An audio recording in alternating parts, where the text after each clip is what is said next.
Ladies and gentlemen, thank you for participating in the third quarter 2024 earnings conference call of Melco Resorts and Entertainment Limited. At this time, all participants are in a listen-only mode. After the call, we will conduct a question-and-answer session. Today's conference is being recorded. I'll now turn the call over to Ms. Jeannie Kim, Senior Vice President, Group Treasurer of Melco Resorts and Entertainment Limited. Please go ahead. Thank you, Operator, and thank you all for joining us today for our third quarter 2024 earnings call. On the call are Lawrence Ho, Jeff Davis, Evan Winkler, and our property presidents in Macau, Manila, and Cyprus. Before we get started, please note that today's discussion may contain forward-looking statements made under the safe harbor provision of federal securities laws. Our actual results could differ from our anticipated results. In addition, we may discuss non-GAAP measures. A definition and reconciliation of each of these measures to the most comparable GAAP financial measures are included in the earnings release. Finally, please note that our supplementary earnings slides are posted on our investor relations website. With that, I'll now turn the call over to Mr. Lawrence Ho. Thank you, Jeannie, and thank you all for joining us today. Our initiatives to activate areas throughout our properties and drive visitation are coming together. In September, we launched a revamped loyalty program, including the Signature Club for our premium mass customer base. As part of this relaunch, we also introduced a new tier for our highest level of premium mass player that offers exclusive benefits and personalized experiences. This renewed loyalty program is starting to show the benefits of increasing efficiency in our player reinvestment. We opened a new signature premium slot area at City of Dreams. And at Studio City, we opened the Dragon Zone, a highly themed slot area in partnership with Aristocrat Gaming. We are enhancing accessibility into City of Dreams, starting with the entrance on the corner across from the MGM Cotai and Wynn Palace, which benefits from the highest footfall. We completed a new light tunnel at that entrance, which is complemented by live performances. We also installed new large-scale interactive LED screens at Studio City to activate the area at the main entrance in front of the casino. The installation of RFID tables is progressing well, and we have now converted all of the baccarat tables at Studio City to RFID tables. Installation has gone relatively smoothly, and we are just scratching the surface in terms of utilizing the data. We expect to complete the installation of RFID tables at City of Dreams within the first quarter of 2025. We have a pipeline of projects for 2025 to attract and retain high-quality, high-value patrons as the Macau gaming market continues to grow. Some of the projects planned include continued enhancement of accessibility and customer flow around City of Dreams, a revamp of Studio City's high-limit gaming area, and, of course, the much-anticipated relaunch of the House of Dancing Water, which is currently expected in the second quarter of 2025. In Manila, despite added competition, City of Dreams' performance improved quarter to quarter. City of Dreams Mediterranean and our satellite casinos in Cyprus continue to face challenges with the ongoing conflict in the region, but have had solid increases in GGR and EBITDA through the third quarter. And finally, I'm excited to announce that City of Dreams Sri Lanka opened in October with the 687-key Cinnamon Life Hotel run by our partner John Keells. The casino and the Nuwa Hotel are on track to open in the second half of 2025. With that, I turn the call over to Jeff to go through some of the numbers. Thanks, Lawrence. Our group-wide adjusted property EBITDA for the third quarter of 2024 was approximately $323 million, a 7% increase compared to the second quarter. Favorable win rates at COD Macau and Studio City had a positive impact on our property EBITDA by around $27 million. We have been focused on operational discipline, and our OPEX in Macau remained stable this quarter at approximately $2.9 million per day, excluding the cost of the Studio City residency concerts. With stable OPEX and growth in EBITDA, our EBITDA margin in Macau expanded sequentially. We expect this flow-through to EBITDA to continue as we drive revenue. Our liquidity position remains robust. As of September 30, 2024, we had approximately $1.2 billion of consolidated cash on hand and over $3 billion in available liquidity. Melco, excluding its operations at Studio City, the Philippines, and Cyprus, accounted for approximately $665 million of the consolidated cash on hand. Total debt declined by approximately $60 million in the third quarter following the repurchases of the Studio City bonds due 2025. Melco also repurchased 20.7 million ADSs for approximately $12 million during the quarter. This is inclusive of the $38 million that was disclosed in August via a stock exchange filing. Of the ADSs repurchased, approximately 17.7 million have been canceled.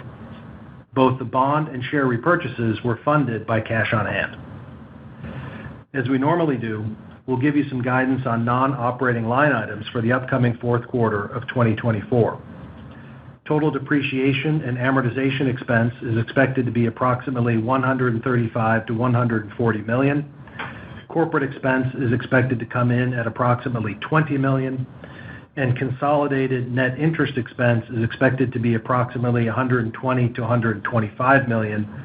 This includes finance liability interest of around $7 million relating to fees payable in relation to the Macau gaming concession and the Cyprus gaming license, and finance lease interest of approximately $6 million relating to City of Dreams Manila. That concludes our prepared remarks. Operator, back to you for the Q&A. Thank you.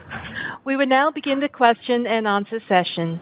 To ask a question, please press star 11 on your telephone. You will then hear an automated message advising your hand is raised. To withdraw your question, please press star 11 again. Please stand by while we compile the Q&A roster. We will now take our first question from the line of George Choi from Citi. Please ask your question, George. Thank you very much. Firstly, congratulations on a strong set of results. First of all, I think October obviously was a very, very strong month for Macau as a whole. And if you can provide us with any color on how you did during Golden Week, that would be very much appreciated. And secondly, on the dividends. So we understand Melco's priority is to reduce gearing, but is there any estimated timeline for you guys to resume your dividends? Thank you very much. Hey, hi, George. It's Lawrence. So why don't I, start off with the Golden Week question and then maybe hand it off to Evan and, Tim and Kevin to provide supplemental information. I think everybody knows October was very strong. Golden Week was a great Golden Week. At Melco, our mass drop was up more than 20% year over year.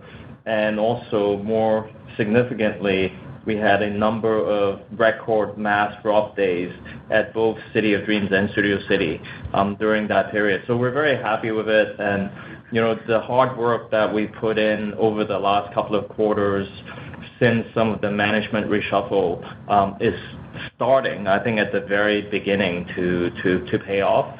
A lot of the improved accessibility and new attractions really came online in late September. So I think we'll continue to benefit from it as the quarter develops and, as we continue to reinvest in the properties and the businesses and on the service, we'll benefit from that over, the coming quarters. On dividend, I think our number one priority, as we've stated for the last probably 12, 18 months, is still debt reduction. But I don't know if, Jeff, you want to add a bit more color in terms of our dividend timeline, then we can go back to Evan and Kevin and Tim to provide a little bit more color on October and Golden Week.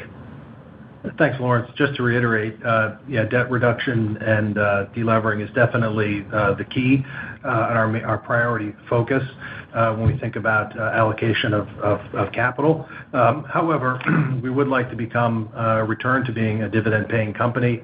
We think it's potentially possible in the second half of next year, but subject to business conditions, et cetera. But eventually we do see ourselves coming back into a dividend-paying mode and sometime in the second half of next year.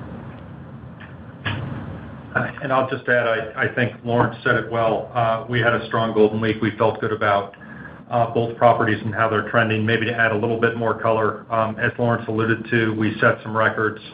At COD, 3 of our top 10 days all time for mass drop. So we had 3 of our top 10 days in the history of the company at COD from a mass drop standpoint. At Studio City, 4 of the top 10 days occurred during this last Golden Week, and that's not just post-COVID, that's sort of throughout the history of the company. So we did see some very good volumes coming through the system at both properties, and I think coming out of October, we feel good about where the market is overall, and again, the traction that we're getting within our own business. Right, thank you.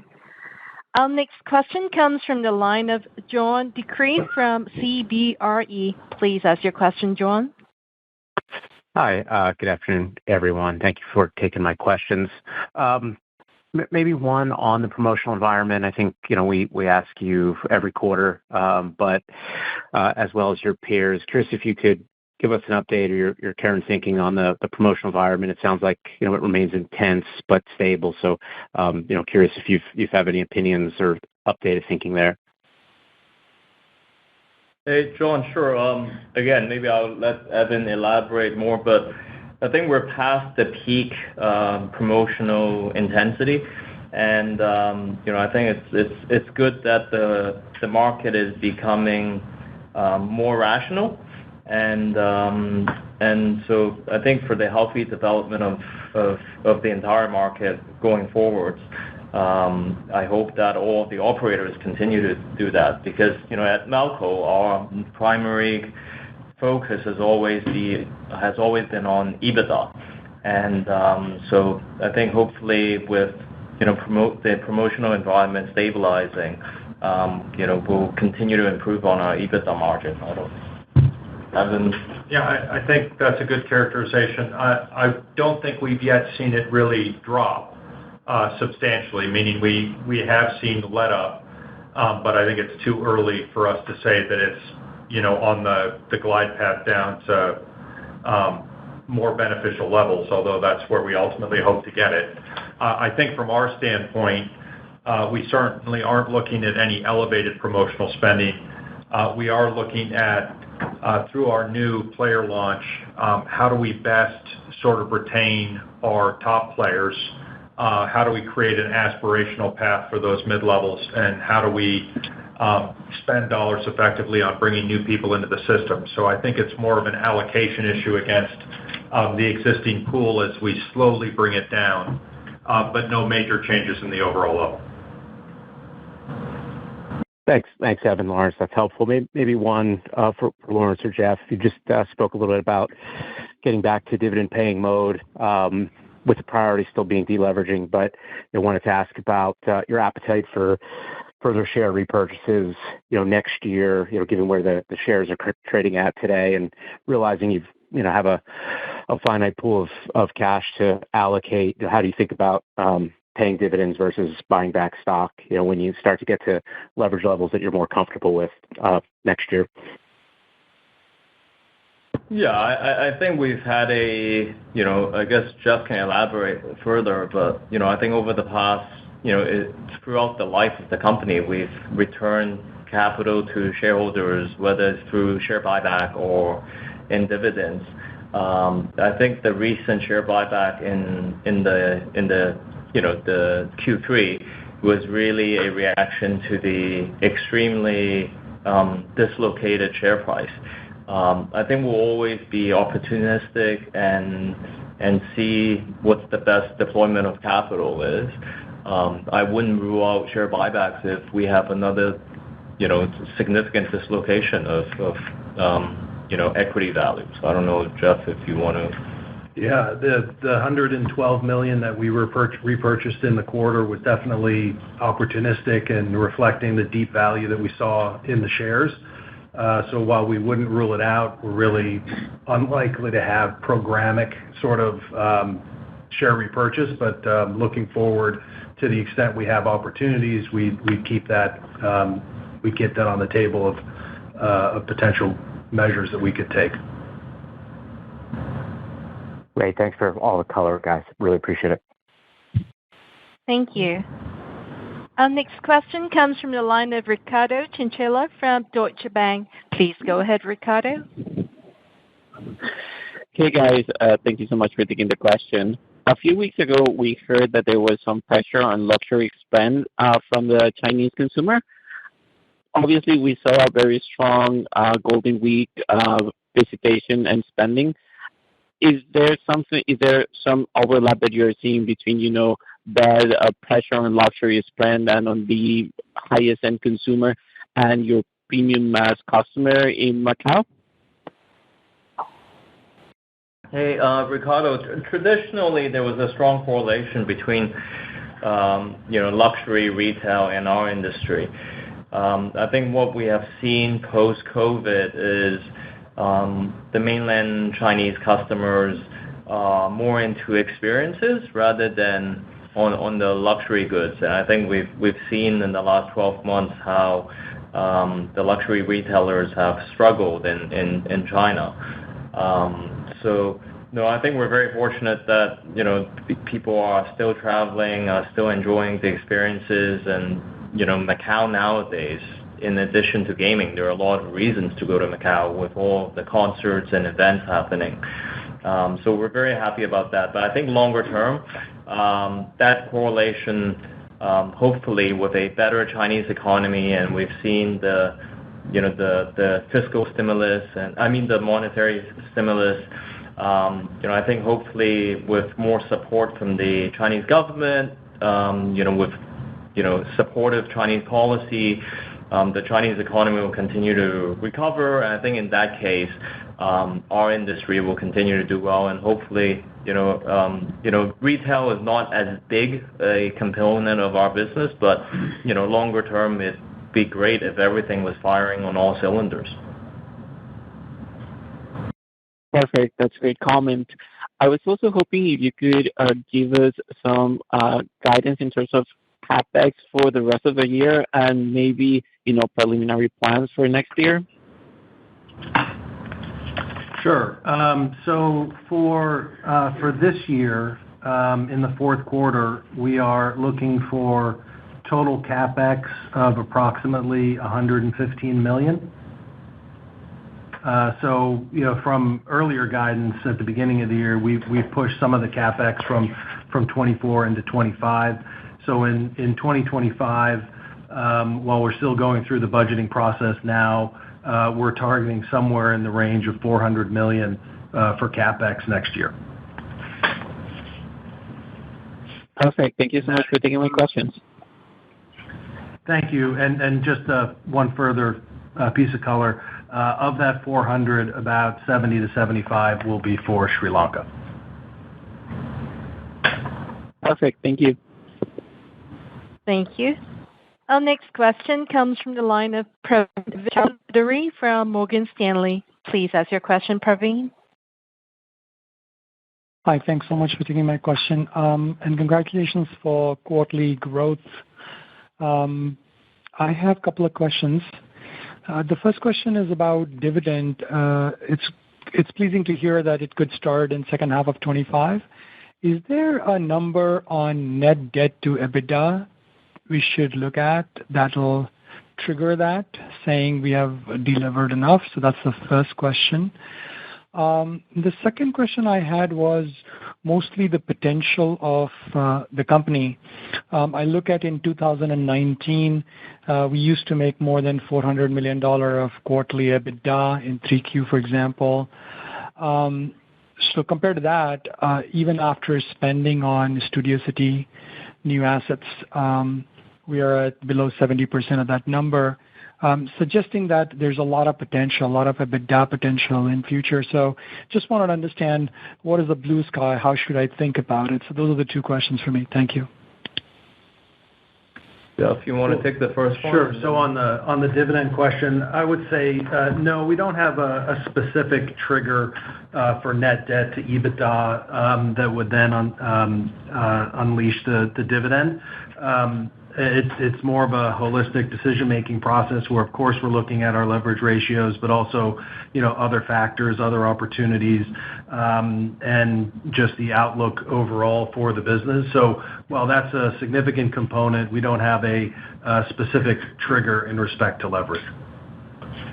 Hey, Praveen, on your second question, I think myself and the entire management team, we totally agree with you. There's significant potential, and at the same time, it also speaks to there's a lot more work for us to do to get back to the 2019 levels. With the additional investments at Studio City Phase 2 and Cyprus. So there's a lot more work for us to do, and I'm confident that the last couple of quarters, the path that we're taking, reinvesting in the service and the quality of the business, reestablishing our brand promise and the brand qualities, that will ultimately take us back to the heights that we achieved back in 2019. But definitely, there's a lot of untapped potential that we haven't quite reached yet, and we're hoping that 2025 is really going to be the year where all of the hard work will start paying off.